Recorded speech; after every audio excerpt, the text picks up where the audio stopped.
Hi, girls. Thank you for being with me today.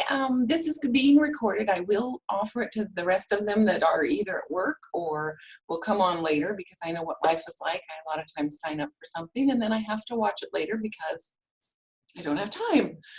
But today I really wanted to talk to all of the entrepreneurs that are running businesses on a budget or they're just getting started, because there are a ton of tools out there that I really found when I started Pop Mindset. When I was in direct sales, I didn't really need a lot of them. I didn't use them.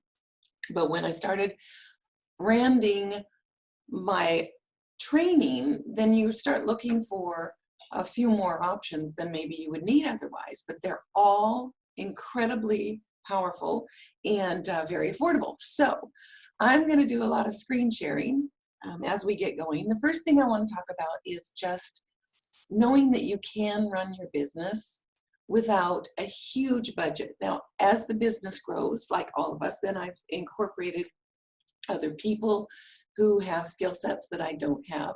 People that can do web design, people that can do marketing, people that can do design, not just web design, but like business cards and flyers and things like that. All of those are things that you can start out doing very inexpensively, but then as you start to build a little bit of a business, you want to take your business a little different direction, and you see the income coming in, then you can invest in some of those things we don't want to do. So ask yourself, what am I good at? If you're really good at the technical stuff, you're really good at being on the computer, creating things, then you might need a little bit of help in the networking area. You might need a little bit of help with the face-to-face.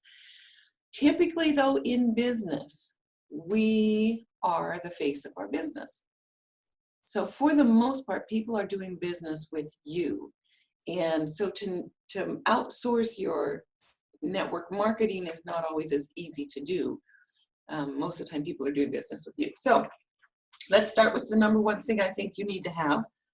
Most people nowadays are doing a lot of their scheduling on their phone, which I think is fabulous. The one thing that I have found, though, ask yourself, how do you need reminders? Do you do really well with like your cell phone reminders throughout the day? Or do you need to be able to see your calendar all at once? Now, for me, I've done both. For a while, I worked with an online scheduling or an online calendar on my iPad, but I always had to open it. I had to keep opening it and opening it to see what was on my to-do list. So personally, I have been working with a day timer for years. And I'll just hold this up and show you what my day timer looks like. This is the one I work with. And I love it. I started out with a smaller one, but I need this so I have a month at a glance. And yes, I write really small, but it's all in here. And I always do pencil, because nothing stays the same, right?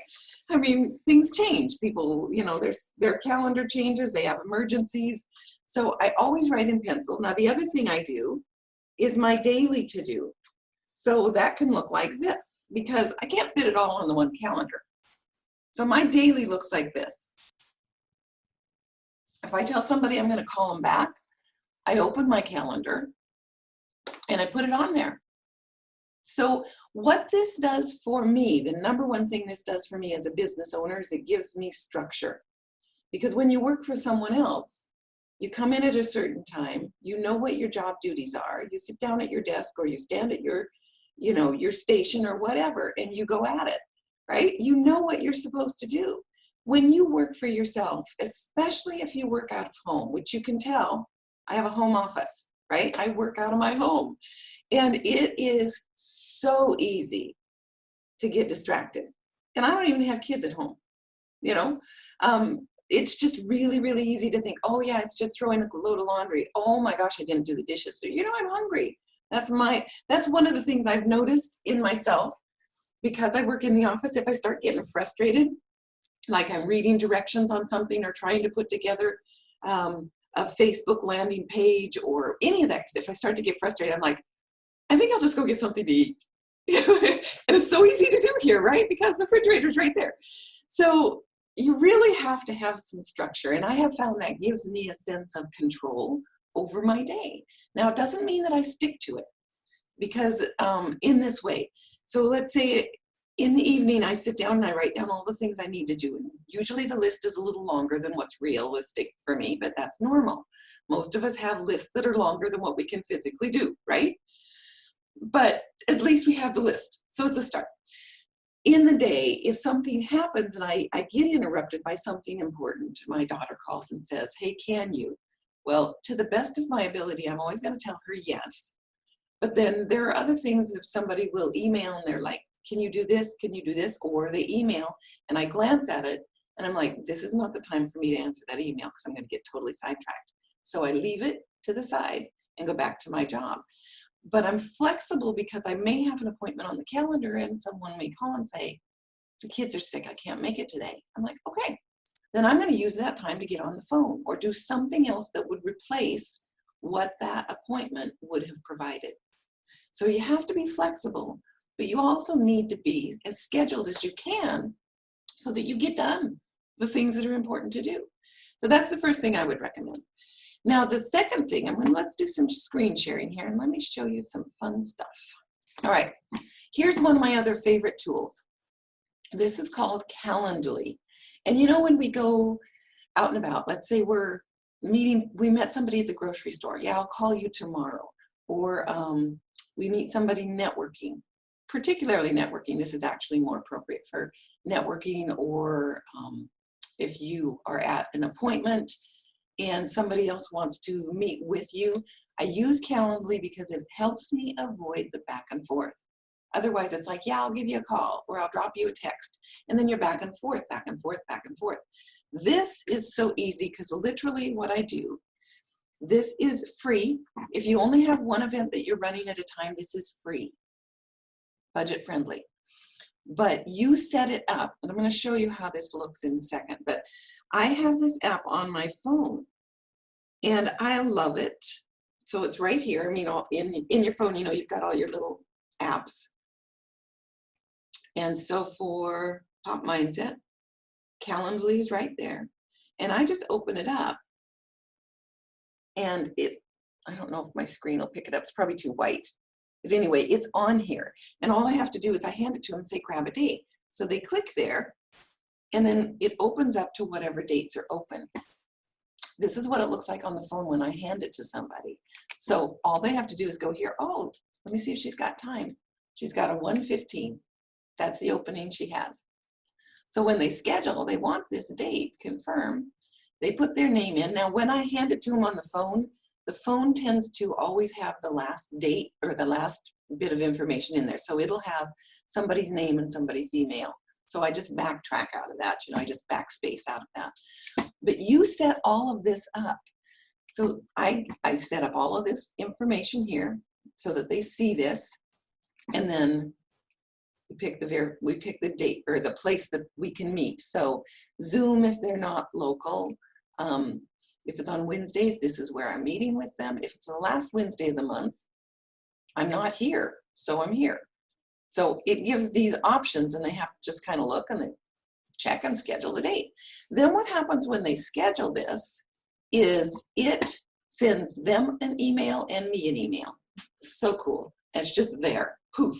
And so I turn around when I get an email. In fact, I'll just show you this real quick. We'll just do one. We'll do Gmail because that's what's open. And we'll tell them it's this one, right? So I'm scheduling an event. I can add it to my calendar if I want to, but I can also go back to my Gmail. And now I got to move us. Here we go. Look at that. There it is. Calendly, new event, right there. When I get one of these, it'll pop up on my calendar. Well, it did. You know, you have a coffee date with BJ Strumming. So what I do is I go in here and I copy this, the date, the time. I just copy that. I click this. And this is Gmail. This is another one. Gmail's free. Now, I use Gmail for a lot of things, but I don't use it for my client emails per se. See this canned responses? You can set up specific emails and you save them, and they're called a canned response. And I go in here and I look for, see you for coffee at Starbucks. See, I've already got it in there. Now this one's got center point and this one's got the date. So see, I'm going to take this out. I'm going to take this date out and put in what I just highlighted and copied. So again, I'll put their name in here. So it would be hi BJ. And I send this out. This confirms with them. And right here I said, I'm going to confirm with you the day before. So if the phone number I have is not a cell, please update me. Because then the day before, I go here and I text them. And the text literally says, how are we looking for coffee tomorrow at 1:15 at, you know, Starbucks on Mill Plain or Starbucks in Center Point. Please confirm, comma, thanks, smiley face. I never go to a coffee date without confirming. Never. Because it's a waste of your time. I never go to a party without confirming. I never do a one-on-one without confirming. I confirm the appointments before I go out the door, usually the morning of or the night before. Otherwise, it's a waste of your time. Okay, so those are two things to help you with scheduling and controlling what's going on. The other thing I want you to know is if you are using Gmail, Outlook, I'm not 100% sure about Outlook, but Gmail, Yahoo, Hotmail, if you're using any of those for your primary client communication, like sending an email out to your client base or your consultant base if you have a team, you can't tell if they opened it. You literally can't tell. I want to show you something. MailChimp is not expensive, but I'm going to show you what I can look at. This is how I know whether you opened the email that was in a campaign or not. So I can set up automation, which I love, because then every one of you who sign up for a certain campaign, you sign up through a landing page, or you sign up through typically a landing page or a sign-up sheet. I can go here and see who's opened. Look at that. I can see who opened, I can see who didn't open, I can see who clicked, I can see if it bounced. You don't see all those unless in Gmail or any of those, you don't see if an email bounced unless it hard bounces. This is another source for you. This is another tool for you that is not terribly expensive. Let me show you your pricing. I would highly recommend this if you are building a client base and you really want to know how to reach them. You want to maybe fine-tune who you advertise to, because in MailChimp, in your audience, you can put tags and segments and you can add all kinds of things to be able to create parameters on who you're emailing. And it also gives them the opportunity to unsubscribe. That's legally our obligation as business owners, because Gmail doesn't do that. There isn't an unsubscribe on Gmail or Hotmail or Yahoo, probably not even Outlook. But any of these, there's an unsubscribe and you need to have that. But this makes MailChimp incredibly affordable. Now there is a learning curve. I've been working with this for 5 or 6 years. There's still stuff I'm learning all the time. And like any really good company, they are always looking for ways to grow. So they're always looking for ways to improve what they do. In MailChimp, I'll just give you another little example of the things that you can do. I'll go to campaigns here. So you can create landing pages. And a landing page is something you use as an advertisement. So this is the landing page for the free webinar.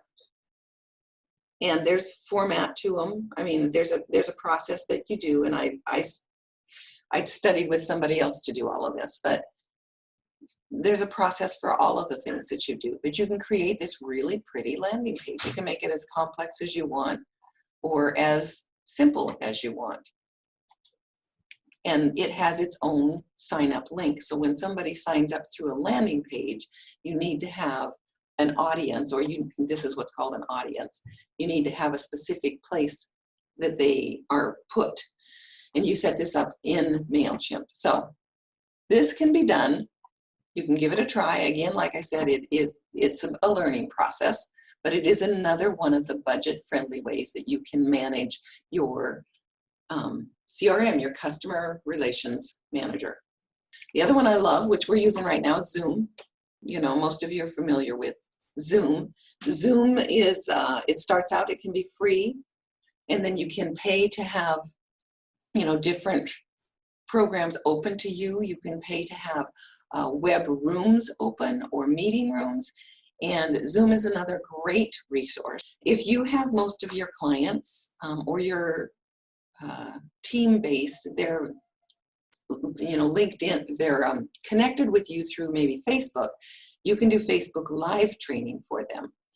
If not, you can do a Zoom training and pull them in. If it's a short training, you can do it for free. If it's a longer training, you'll want one of the paid programs. And if you want to monitor who shows up on the screen, you might do a webinar program. They're all a little bit different. The other one I want to show you is Wix. Wix starts out free, but the one thing about Wix, if you stay with it, there's a couple things I like about it.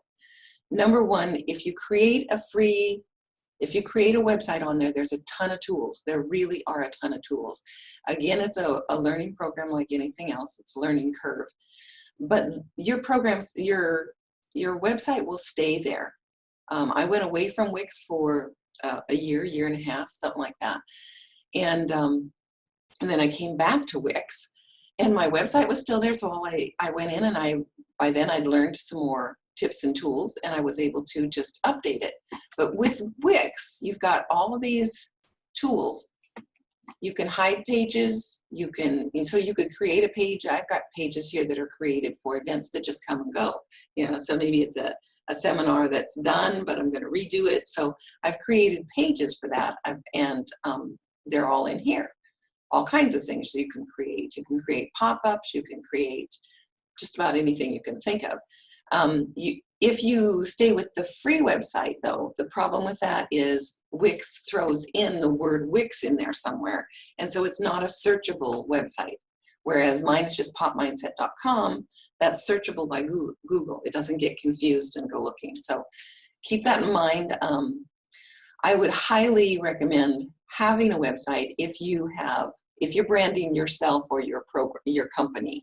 You know, you have a product, a program, a service. That is you, then you should have some type of a web presence, even if it's not doesn't have to be complicated website. It can be simply a page about you and maybe a way to contact you. That can be enough. Here's the pricing on Wix, at least right now. So there is a free one, and then you can go from $23 up to $500. And you can either do per month or per year. Those are the best of the tools that I have used over the years. The other thing I would highly recommend is networking out and about, because truly face-to-face in some way or another is your best way to start to build an audience. And if you've got a team of people, if you can get them together, even if you get 3 or 4 or 5 or 6 of them together, it still builds some energy and some excitement. If you can't get them together in person, see if you can get them together on Zoom. And anymore now, people seem to be, you know, busy. We're always busy. I don't know that that's ever changed. But with internet access so freely available, a lot more people use this avenue to reach people. And even if you did a recorded Zoom and sent it out in an email like I did this last one, at least you're in front of your people and they see you, they hear you, and they are a little bit more connected to you than just through email or text alone. Phone calls obviously are always great. Sometimes it's hard to make that many phone calls if you've got a big team. It's easier to do a Zoom or a recorded Facebook introduction just to get in front of them. Now, with networking, the other thing I really want to bring up for you is what's called the Resource Notebook. And I know I've talked about this, but it just depends on whether or not you were with me when I talked about it. But it is the last resource I want to share with you today, because this particular resource is a series of 6 emails that help you know, what should I say to someone I don't know? How do I connect with them in such a way that makes them say, sure, I'd love to know more, or I'd love to get together. When I ask someone if they'd like to get together for coffee, I'd like to get to know about their business. It's all about them. And as I listen to them through my coffee date, I ask particular questions. They open up to me, and then I know what's important to them, and I know how to give an ending message that is more likely to get them to say, really, well, what about me? Or that sounds really interesting, tell me more. Or I know somebody that I want to connect you with. Those are the types of results we want at the end of a coffee date or time with somebody. I call them coffee dates because typically that's, you know, what I do. And it's far more powerful. It leaves them feeling really good. It's not a bait and switch. I don't sit there and tell them all about me. I wrap everything that I have to offer that might be valid for them up in about a 3 to 5 minute ending. Would you keep your eyes open for? And I tell them what I want. So it makes it so easy to talk about your business without feeling salesy or pushy. And then you end up with a lot of resources that you can use when you're connecting other people. You might run across somebody who needs a roofer. You might run across somebody who needs a realtor, a mortgage broker, an insurance agent. If you've done some interviews, it does take time. But those interviews, because those people feel like they know you, they trust you, and they like you, that's what brings business your way. And yes, it does take time, but it is a lot more powerful connection than when you might go out and, you know, talk to 30 people in one day, and then you have 30 people you have to call back and none of them answer the phone, you know, or maybe one answers the phone and you might get together with one.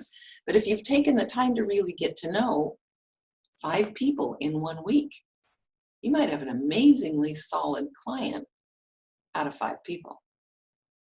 And the other 4 know, like, and trust you, and they're more likely to send business your way, even if they don't take advantage of it right then. They will have good things to say about you in the networking circle.